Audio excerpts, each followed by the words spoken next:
Welcome to Sandy's Library. I'm Sandy, and in this video I'm going to read you some more of my book, If I Had Married You. And just as a quick reminder, this is not a professional production. It's just an author reading her book, so let's get started. Chapter 13. The day before Thanksgiving, my parents and aunt and uncle arrived. Samantha and I had gone to the commissary the day before and bought all the provisions our mothers would need to prepare the holiday dinner. Trouble was, we'd assumed that at least my brothers and Samantha's sister and brother were coming. My sister was off in New York City doing her thing, so I hadn't expected much from her. But Samantha and I, we were a little bit surprised when only my parents and Samantha showed up. We made sure that no one from your platoon or Steve's were alone for the holiday. And as it turned out, no one was. And then we turned our mothers loose. We had extra food that we took to the local shelter. Our mothers had ended up using the ovens in both our kitchens. This was the great thing about Samantha living just a backyard away.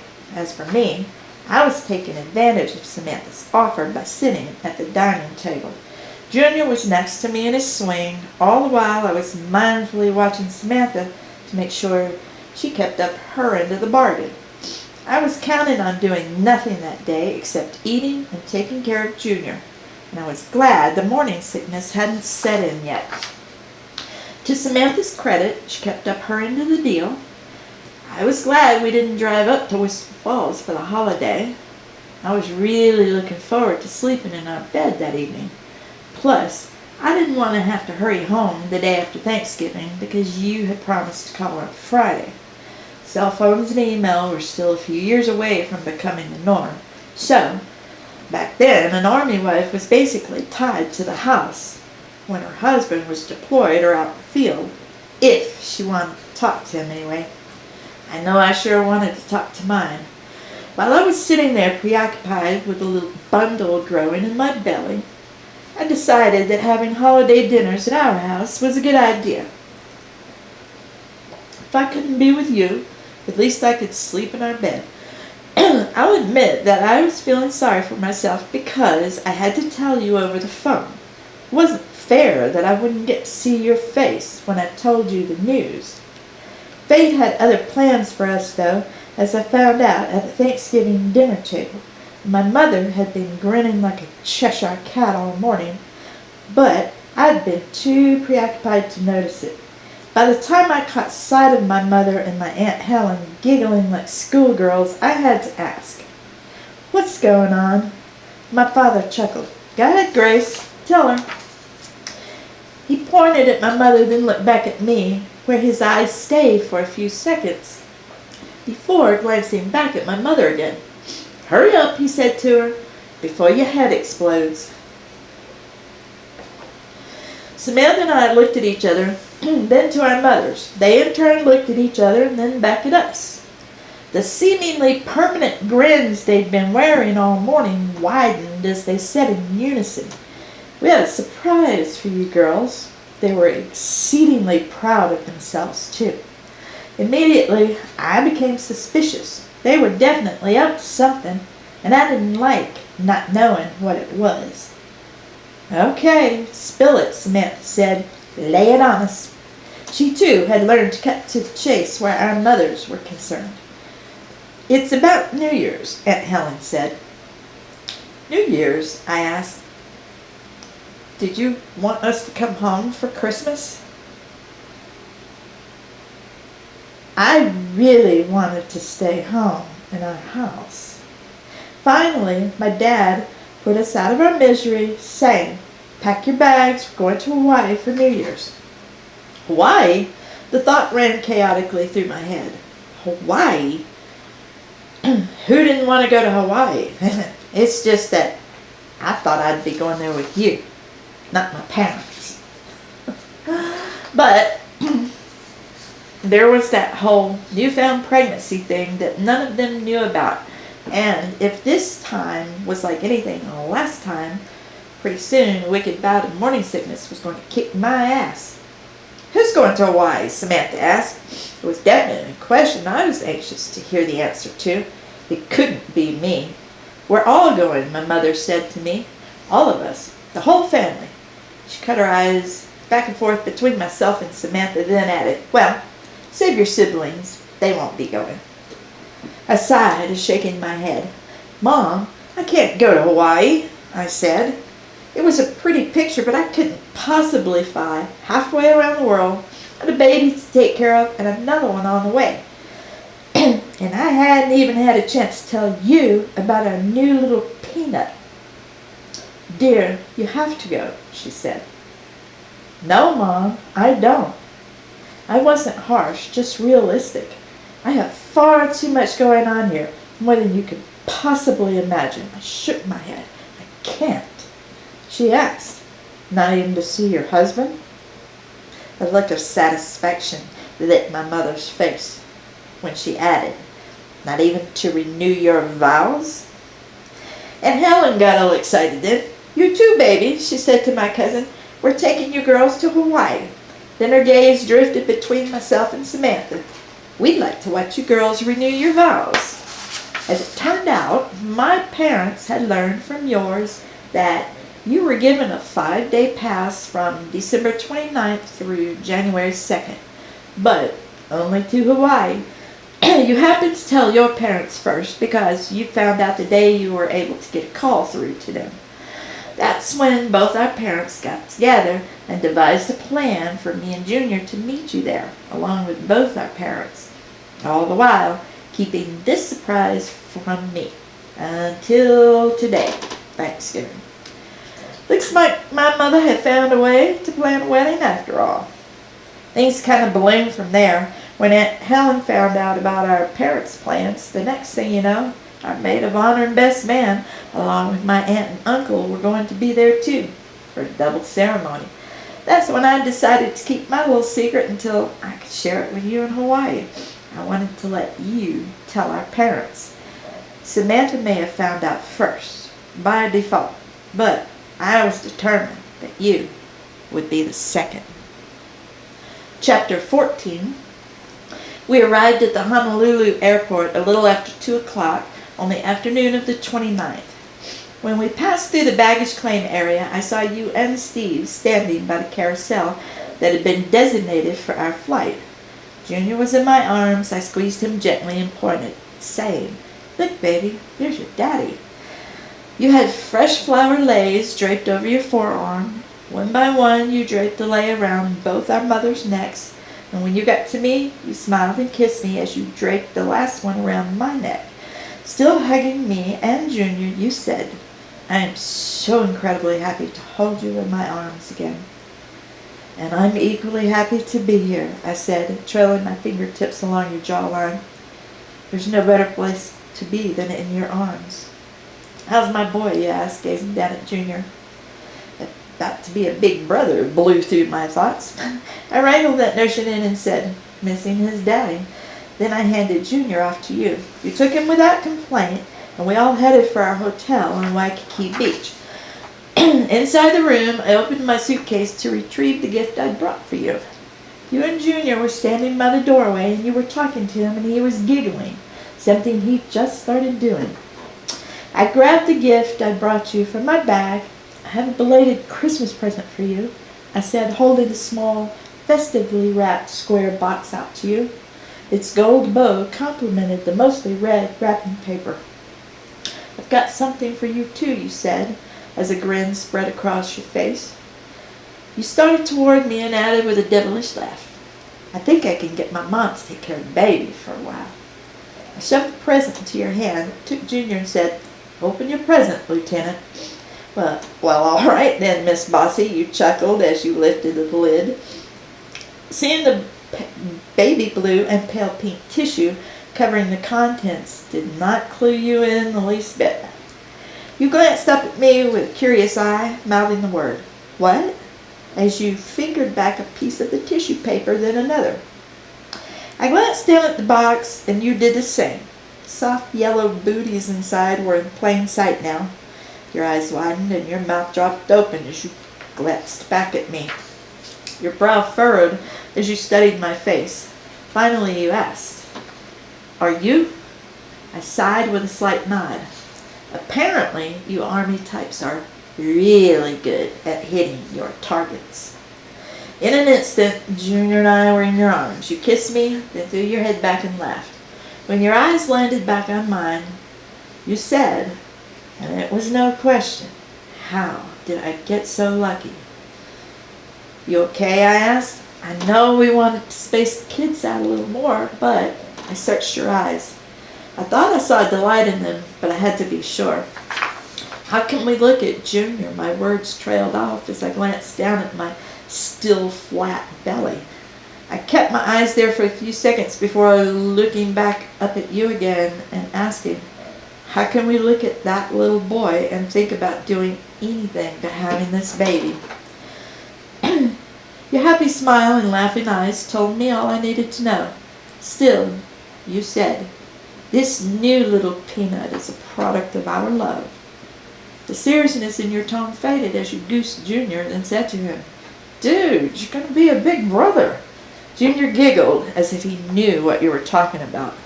You looked back up at me. "What do you think?" you asked. "Another boy?" As you glanced into my eyes, your smile softened. You added with confidence, "Or maybe a mini you." "A mini me?" God help us all. It would be wonderful to have a little girl to play dress up with. But I could also see an argument for another boy, too. I hadn't forgotten what Samantha had said. If I wanted my own son, I'd have to have another one. We renewed our vows along with Samantha and Steve on the shores of Waikiki Beach on December 30th. I wore the same dress I had the first time we got married. This time you wore shorts and a Hawaiian shirt and sandals. It was pretty much the same with Samantha and Steve too. The hotel had given us a suite for the reception where the entire party, including our little budding family, my parents, yours, Samantha's and Steve's, all dined on the lanai. My mother was pushing me to sip this champagne to my dad's toast, and I was trying to avoid it without spilling the beans. I hadn't told the family yet. The second time my mother urged me to drink the champagne, you stood up, coming to my rescue. You scooped up your glass, laced my fingers with yours, and said, "Okay, well, we all have our secrets on this trip." You glanced down at me, offering a smile that I understood was only for me. After a moment, you looked back out at your parents, Mom, Dad.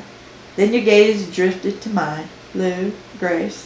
You raised your champagne flute and gestured to Samantha, Steve, and their parents. It brings me great pleasure to tell you all that Junior here is going to be a big brother. You were beaming as you gestured a toast toward your parents and then mine as you added, "in July." It was picture perfect, and I was basking in my love for you. I felt incredibly fortunate after our rocky start, and that had me wondering, if we hadn't gotten pregnant with that first baby, would we have ended up here now? I was so completely and wholly in love with you, and I couldn't imagine my life without you, and I was glad I didn't have to. My only regret was that you would once again miss the birth of another one of our children. That night, Junior stayed with your parents, since mine lived closer to us and got to see him more often. Your mother was in heaven, and so was I. Hearing that I was pregnant again, and considering that you were just 2 months into your year-long rotation, was all the motivation our parents needed to go out and buy us a camcorder. I wasn't keen on taping the birth again, but I didn't mind documenting the progression of the pregnancy, and Junior's first birthday, since you wouldn't be there to witness it. At the airport, I remember you kissing me, then Junior, and promising to return to me. And I promised to send you pictures and to create a video library for you to catch up on when you got home. Chapter 15. By the end of January, I'd passed the 3-month mark, and then morning sickness set in. After a week of hugging the toilet every morning, Samantha showed up at my back door. I motioned her in and nuked myself a cup of decaf tea, hoping to settle my stomach. She was smiling until she caught a good glimpse of me. She said, "You look like shit." "Thanks," I said, rolling my eyes. "What are you doing up so early?" I asked, slightly annoyed that she was in such a good mood when I was feeling like crap. I didn't notice her hand behind her back until she moved it around front. She was holding a pregnancy stick. I looked to her for clarification. She nodded. A huge grin spread across her face as she said, "It happened in Hawaii." I hugged her. "Aw, Sam, I'm so happy for you and me. We're going to be pregnant together." My picture-perfect life was turning into a fairy tale. My mind started concocting all sorts of scenarios where my kids and hers were going to grow up not only as cousins, but also as best friends, just like she and I had. When I hit the 16-week mark in February, I went in for an ultrasound, and as it turned out, I was having another boy. In early March, Steve arrived in Korea to participate in the upcoming unit maneuvers. After coordinating with him during his next phone call with Samantha, I sent you a slightly late Valentine's Day present. A blue pair of baby booties inside a pink box with red hearts. Steve took pictures of you as you opened it. Even today, I pull those pictures out and look at them every now and again. I try to imagine what it would have been like to have been there with you when you saw the blue booties. The look on your face in the photograph said you were delighted, and you confirmed that the next time you called. "Hey, baby," your voice poured across the wire. "Hey, soldier," I said, wedging the receiver between my shoulder and cheek. I put Junior in his walker, then added, "It's great to hear your voice." I sat down at the snack bar, perched my elbow on the counter, and rested my chin in my hand. "You asked, how's my girl?" "Missing you," I said. "And my boys?" you asked. "Missing their daddy, almost as much as I do." You said, "You doing okay? Morning sickness ease up yet?" "Yeah," I said. "I'm feeling much better these days." I didn't need to ask how you felt about another boy. The pride in your tone said it all. After a few moments of showering me with sweet nothings, you said, "The unit's going out on maneuvers in a couple of days for 3 weeks. I won't be able to call until I get back, so don't worry yourself from lack of contact." "Don't worry," I assured you. "I'm taking good care of myself and our little peanut." "2 boys," you laughed. "Can you handle it?" I said, "I'll be fine, babe. We'll all be here waiting for you when you get back." I tried to muster up way more courage than I was capable of. I added, "Plus, I have Sam." I stopped abruptly, remembering the news that neither you nor Steve knew about. You said, "Baby, you still there? I didn't lose you, did I?" Your voice had taken on an anxious quality. I said quickly, "No, I'm still here." I didn't want to give away Samantha's secret before Steve found out, so I turned in the direction I'd been avoiding ever since you left.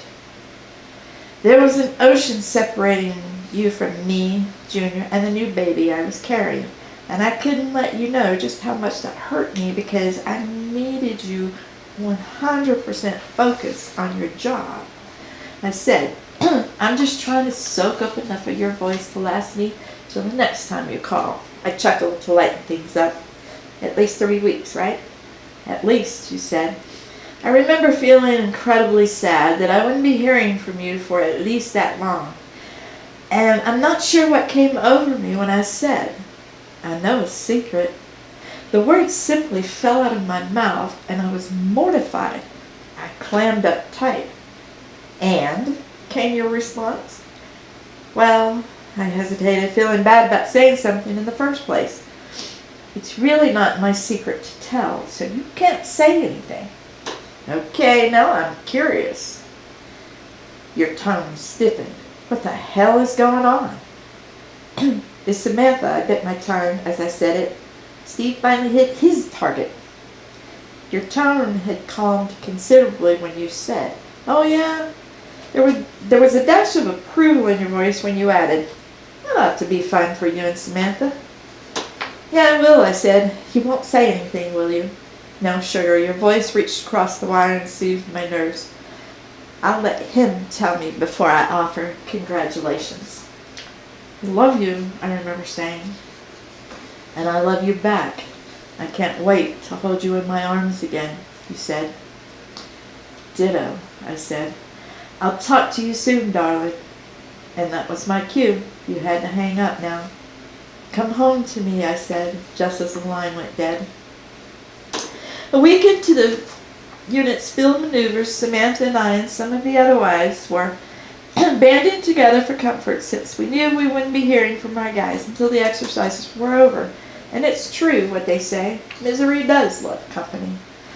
I don't know why our house became the central gathering place for the wives. Maybe it was because I was pregnant and I had a small child. Junior was 9 months old now, and having all of his things within reach made taking care of him so much easier. Samantha hadn't told anyone on post her good news except me. She was waiting to tell Steve before spreading it around. Unfortunately, she hadn't heard from him since before he'd left Guam for the unit maneuvers in Korea, and now it looked like she wouldn't be hearing from him until after the exercises. I remember worrying about letting it slip to one of the other wives. I didn't want to be responsible for Steve hearing about it from one of the guys. It was bad enough that I'd told you. The other wives would start pouring into our house around mid-morning, bringing with them more food than any of us could possibly eat within a week. All I needed to do was provide beverages. I liked that arrangement. Victoria, Captain Garcia's wife, popped in through the sliding glass door off the dining room.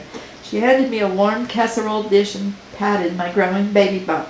I set the dish on the kitchen counter with all the other goodies. Victoria asked, "What are we naming the new baby?" "I'm not sure yet," I said. It's kind of hard to get on the same page about names when Daddy is half a world away. I added with a hint of laughter to show that I was mostly kidding. Mostly. But there were too many people floating around my house, and I didn't need word getting back to you that I was back home complaining about you being gone. Oh yeah, I'd learned early on to keep my opinions to myself. Unfortunately, not everyone who pretended to be my friend was actually my friend, especially when you're married to an officer. The hierarchy with officers was a tad bit different than with enlisted personnel. A nasty rumor or two could ruin an officer's career. I threw out there just as a precaution. We're figuring it out through mail and phone calls. Well, this was way before the internet. Since Junior had technically been named after you and your dad, that left my dad.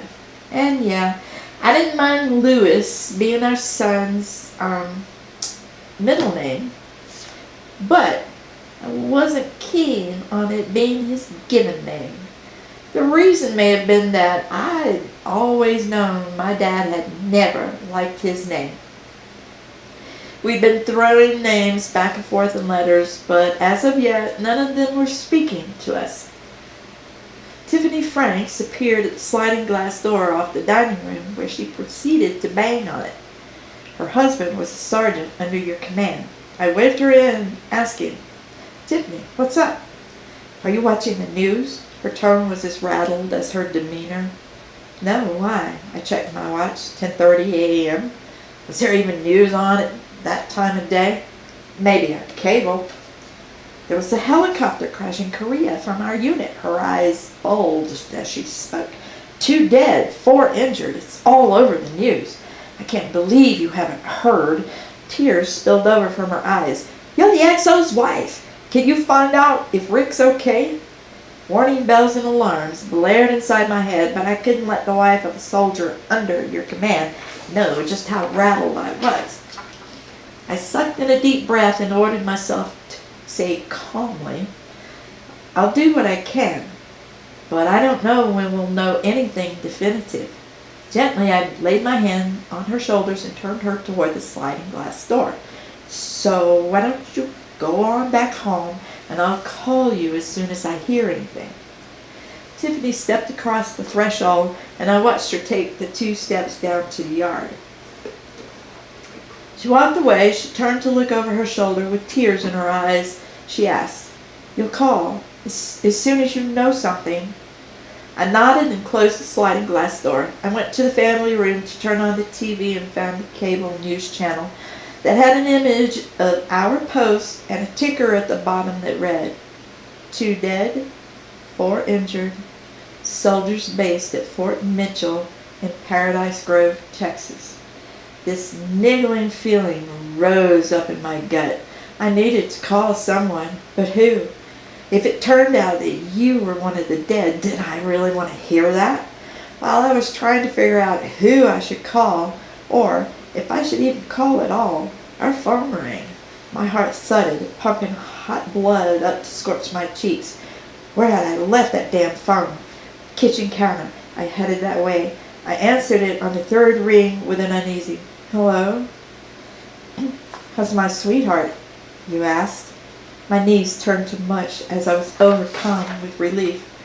I dropped onto the bar stool at the counter. "Oh my God, I'm so happy to hear your voice." Then I asked, "Is everything okay?" You said, "I'm fine, darling. How about my boys?" "Growing and missing their daddy," I said. I knew you were softening the blow. I could hear it in your voice. So I asked uneasily, "Were you on that helicopter?" You said, "Sugar, I walked away with nothing more than a few scratches." Your confident tone told me everything I needed to know. That's when I propped my elbow on the counter and laid my forehead in my hand. The relief nearly choked me as I fought the tears. You said, "Don't cry, darling, I'm okay."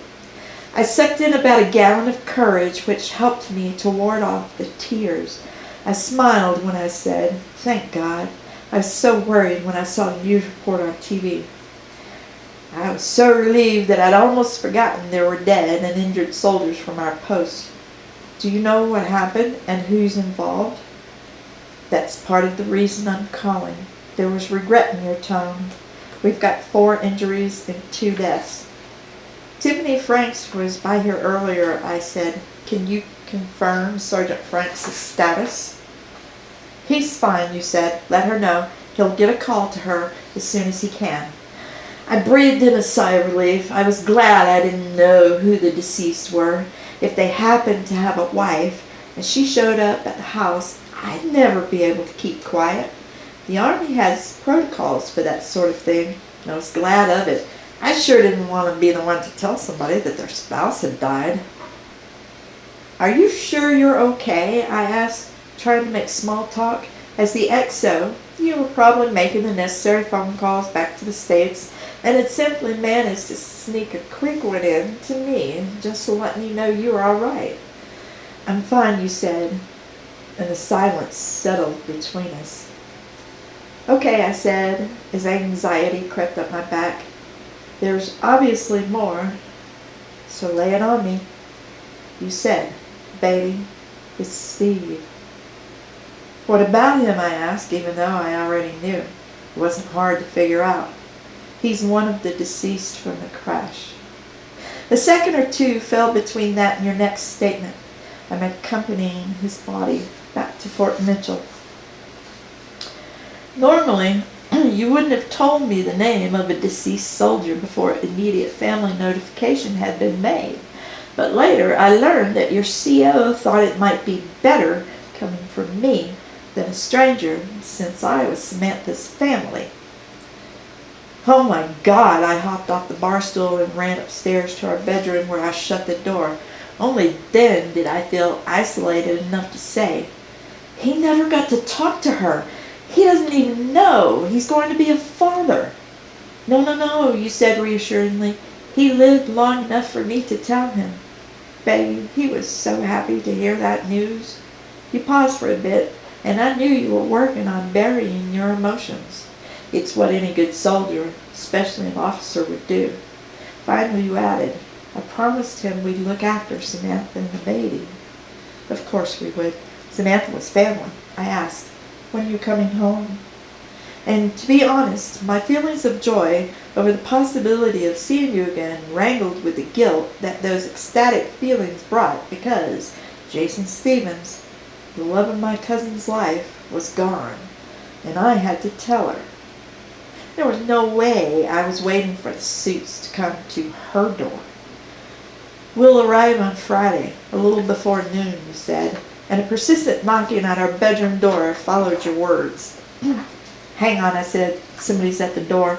I turned to open it. Samantha stood there looking at me with questioning eyes. I gave her a one-fingered gesture and mouthed the words, "One sec." Then I said into the phone, "Babe, it's Samantha." You said, "Tell her my thoughts and prayers are with her." And after a beat you added, "I'll see you and my boy in a couple of days." "Okay, I love you," I heard you say. "I love you too," just before the line went dead. I ended the call at my end and tossed the phone onto our bed. Tears pooled around my eyes. I tried to stop them, but they came anyway. As I moved towards Samantha, tears spilled over from her eyes too. I stood there, frozen in place, unable to move. I wanted to go to her, to hold her and comfort her, but my treacherous legs wouldn't budge, not a single inch. I could only stand there helplessly and watch my cousin's eyes roll back just as she sunk to the floor. The image of Samantha lying on our bedroom floor, her heart breaking into pieces, it still haunts me to this day. And that was nearly 30 years ago.